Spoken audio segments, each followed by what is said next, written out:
Hello, dear future homeowners. Celine here, licensed real estate broker.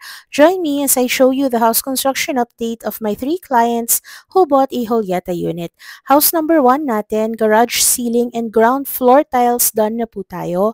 House number 2 naman, starting groundwork na po tayo.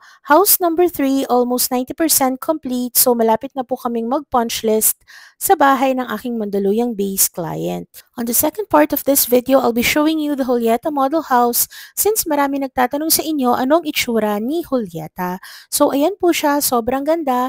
Tapos this September, meron po tayong fully furnished promo, meaning included na po lahat ng appliances natin and furnitures dito sa bahay. So ang hindi lang po kasama is yung mga mattress sa bedrooms, carpets, and yung mga decorations po. So hindi po kasama yan. Pero itong ating stairs with strip lights na po yan and may full body mirror tayo sa mini hallway. And then ito naman ang bedrooms 1 and 2 natin plus ang master's bedroom. So lahat ng rooms po natin sa taas may kasama pong TV yan.